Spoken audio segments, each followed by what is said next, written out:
Welcome back to another episode of Navigating Postpartum with me, Jaree Williams. I'm so glad that you took a moment to tune in to get filled up for the week.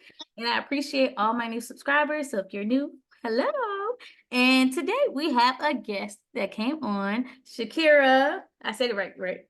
Yes. So Shaakira, introduce yourself to the people. Hi, I'm Shaakira. I am a wife, a mom, and a content creator.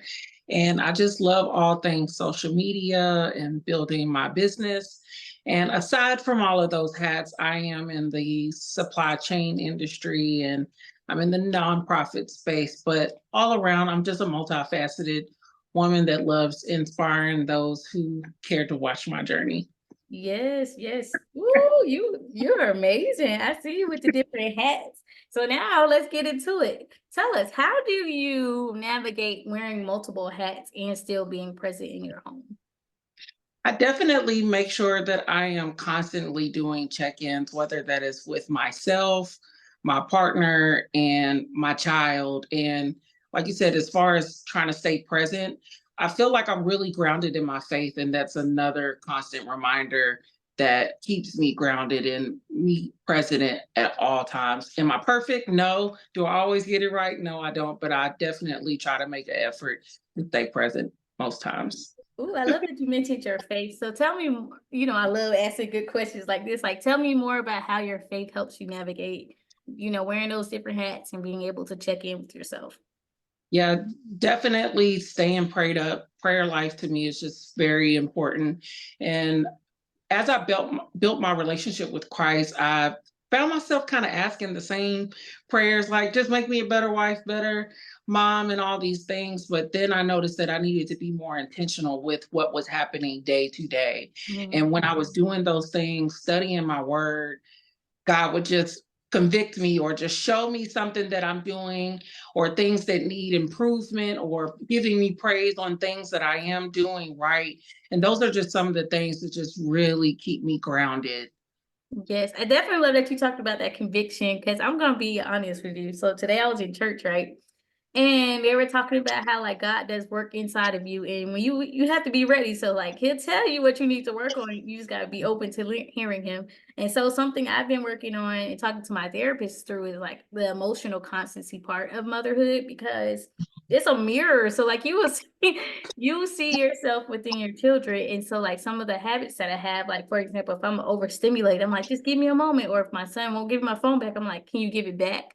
But recently it's been showing him like he hears it in a different tone than when I say it. So he'll be like, give it back. So now God, God is working on me and showing like, okay, how can you say that better so it's more respectful so that he can do that to others? So that's something I'm working on in motherhood. What are you working on? Just that. I mean, literally coming back from New York a couple days ago on a brand trip, I instantly got in mom mode. I'm like coming in the door, got to pick up toys, pick up clothes and all these things. And I did for a moment, like found myself getting frustrated. And it's like, here I was on this high and this trip. And then it's like, boom, back to reality. And then, like you said, just really trying not to be so frustrated in the moment and know like, this is a little person. She's just excited to see me. And Yeah. the chaos in the house is the chaos in the house. And it's not permanent. We can pick up things when she goes to sleep and just trying to relieve myself of so much stress and anxiety day to day because juggling multiple things, it can very well just be overstimulating almost at all times. Yes, Honestly speaking. yes, I love that you mentioned that because sometimes I just feel like, oh my goodness, like why are you doing this? But then it's like always that reminder, like how you said, you can always fix stuff, you can always replace stuff, you can do tasks at another time. Like it's just Mhm. those moments of how you respond to them because that's what's going to impact them in the future. So I'm there with you. And I want to say congratulations on that brand trip, y'all. Can you tell the mamas what you do with content creation and how it's just talk about your journey of it? Yes, so I have been creating content for over 10 years, but I did not take it serious until I had my daughter prematurely. So I had my daughter at 27 weeks and I was working a job. I was told that I need to pretty much be put on bed rest. And I'm just like, okay, where's the funds coming from? Because I wasn't expecting this that happened so abruptly. And I just remember after I had my emergency C-section, laying in the bed of, okay, I know one thing that I can do and I could do well is create content. So I really made an effort to start pitching to brands. And I noticed that I was getting consistent paid collaboration. So I'm like, okay, I have something. And I also felt there wasn't pressure to go back to work. Not that it ever was, but being hyper independent, I love my Yeah. money. I love my career. My husband is a great provider, but it's just that sense of independency that you still want as a woman, even though you're a wife and now a new mom. So that was my outlet to be able to have some independency and be able to be creative while juggling being a new mother. So that just pretty much snowballed into where we are now. So one collaboration became another, and it's just awarded me so many opportunities that I never could have imagined, especially being a creator with such a smaller community. So I'm just forever grateful that I decided to like really bet on myself in the midst of uncertainty, and it got me to this very point.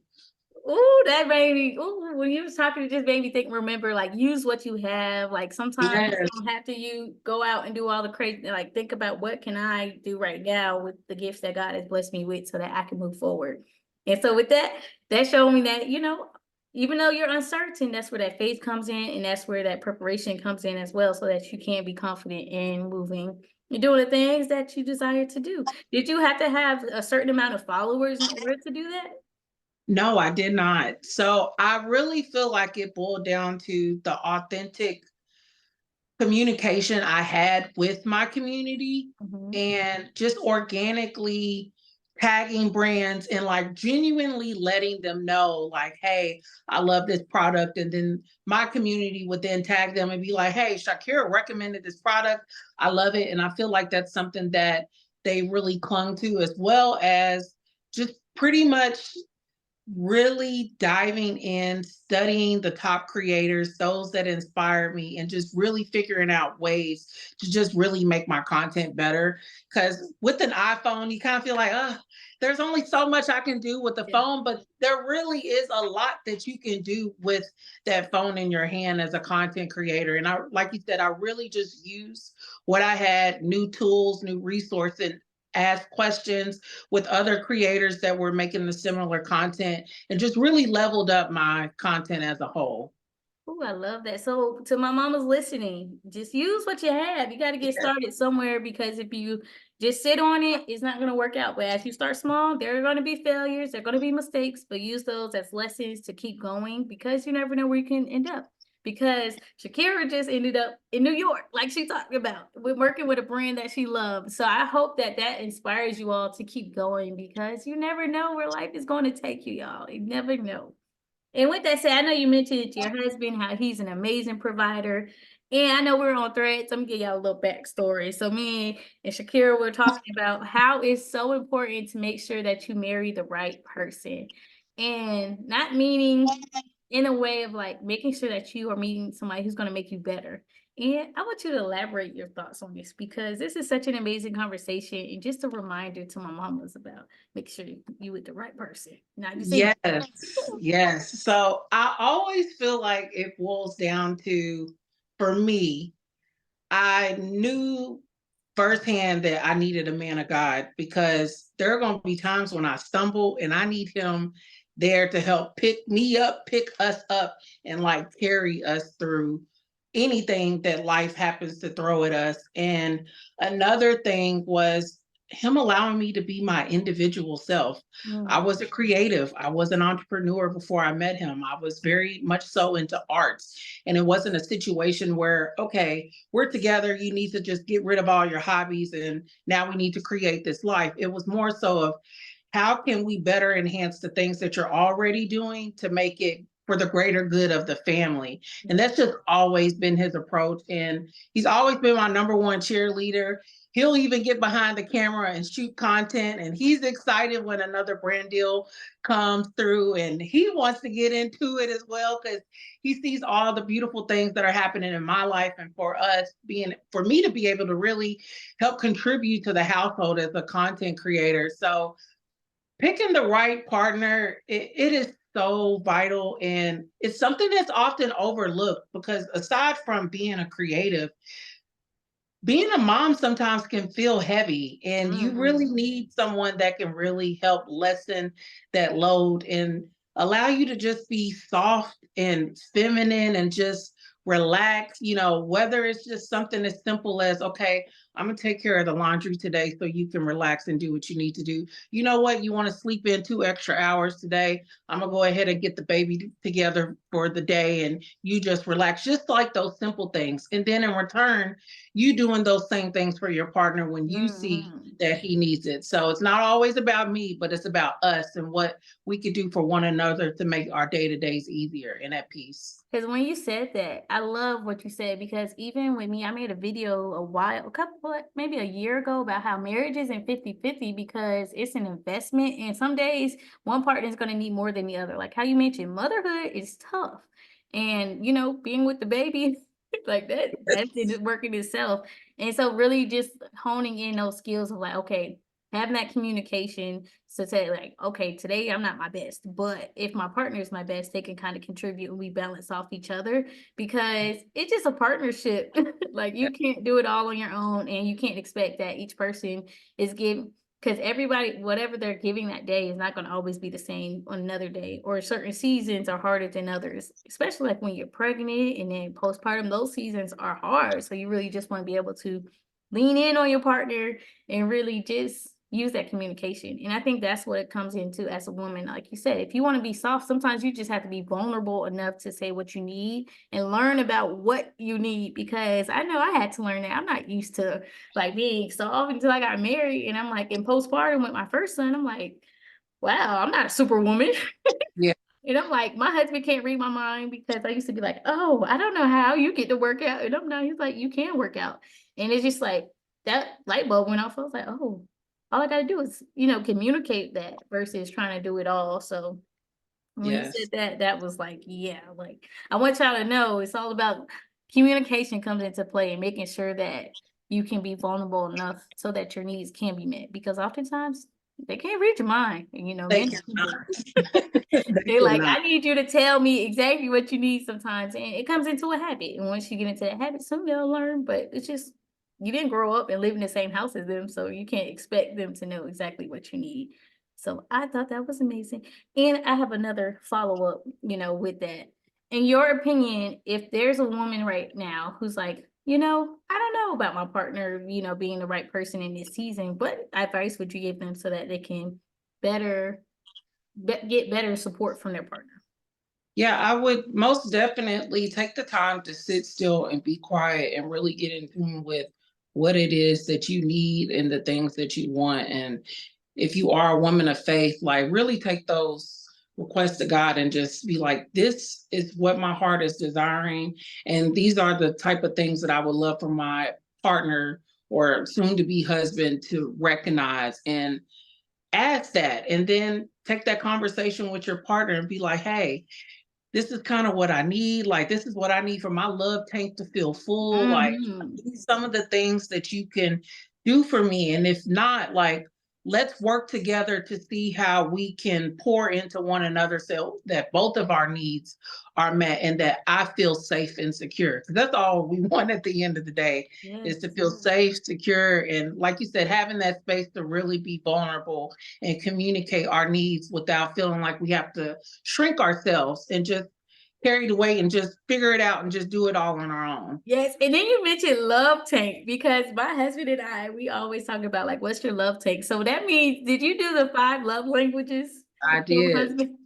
Yes. Okay, tell us that experience, because I know I love doing the 5 love languages. That really helps me and my husband figure out, okay, what do you need that day? What do you need? Like, what's Mhm. the best way to show how much I love you and care for you? So you tell me, what's your experience with it? 'Cause I love talking about the love tank.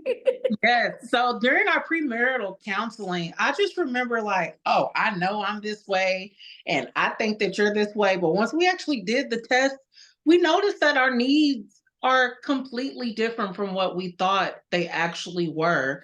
And I remember them asking, because mine was like physical touch and words of affirmation. And I think in his mind, he thought giving gifts would make up for that. And I'm like, no, babe, I need those two that we talked about. And same things for him, because I thought his love languages were my love languages. So once we identified what they really were, we really had to take a step back and be like, okay, I need to make sure that I'm being intentional with loving you properly now. And this is just being brutally honest. Do we get it right every single year? Absolutely not. There Yeah. are times when we like kind of fall back and go into our own way of doing things, but then it's like, all right, what's your love take on? What do you need from me? And Yeah. then it's like, okay, I remember these are these things that he likes. Let me just do something special for him today. Let me just let you go hang out and go get some wings and have fun with your friends. Like, let me just take off of the household and the baby and everything and let you do you. And he does the same thing for me. So I think it's really about just recognizing those love languages and then just really just paying attention to your partner's behaviors and figuring out what it is that you need. Because like you said, you're not always going to get it right. And communication does play a big part. But I think over time, as you learn your partner, you can kind of sense what it is that they might be low on. But Yeah. I don't know. I just feel like the longer you're together, you're like, I'm kind of reading your mind and I think I got it figured out. And then I might ask for reassurance and be like, okay, I was right. I Yes. got it. And you You know need what's that. crazy too about love languages? They shift with seasons. Like I know some of me and my husband's like we recently redid it. It's probably time for us to do it again. But what happened was like the ranking changes. You're like, oh, I didn't know this is how I feel now. Like before, I think mine was words of affirmation used to be number one. Now mine is like acts of service. So my Uh, husband knows like if I do these things, she'll feel more love versus me affirming her. Cause I'm like, I'm in a season now where I'm like, words, I don't really need all that right now. I need help. I know that's That's right. my way of showing support. So I really appreciate you taking the time for coming on. And before you leave, I want you to tell us what advice would you give to a new mom in this season? Take your time and really bask in every day, every moment, and be present. Because those days, weeks, months go by so fast, and then you'll look up and they're talking to you and Yes. running around. And sometimes they say the analogy of like it's almost like you're a chicken with your head cut off, just running around in those early stages. But try your best to really be present and enjoy those stages of motherhood, because you really can't get those days back unless you start all over again. But Yeah, that's a whole but that'll nother be a story. different personality. But yeah, just really enjoy those small moments and know that it's not selfish to take a moment to have a day of self-care, a day, couple days, a week, whatever you need to reset. Like, really reach out to your support system and get the help that you can. And if you don't have a support system, I'm all for hiring help that you need, Hmm. wherever, whatever that may look like, so that you can get your cup back full. Because the happy home is not happy unless the mom is happy and she's thriving and she's able to really show up in her full self. Because it reflects in the household. Like I always, what I've learned as a wife and a mom is that you're the CEO of your home. Like you set the tone. So if you're not good, the whole house is gonna be like a mess. Like you can be like, what is going on? But when you take that time to pour into yourself, it's gonna reflect in your home. It's gonna reflect in your husband. It's gonna reflect in your kids. It's gonna reflect the state of the house. Okay. So I really love that you mentioned that. And how can we find you on social media? You can find me at Shaakira Malisho. That'll be ShaakiraMolisho. And that is my handle on every single platform: YouTube, TikTok, Facebook, Instagram, Pinterest. everything. So you can Yes, find my me. girl is everywhere. So y'all, I'm gonna put it in the description too, so that you guys can follow her. Her content is amazing. She Thank inspires me. That's what made me reach out and be like, can you please be on the podcast? Because I love your thank energy, and I just really enjoy. If y'all are watching this video, like you can see us just grinning because I'm just happy that she took a moment to come on. thank you. And I loved your I love your energy, and I can't wait to see what else God does for you in these next Yes, coming years. likewise. And with that Thank you. said, y'all, until next time, and make sure y'all leave a review because I love reading them, and share with somebody who needs some encouragement today. So yes.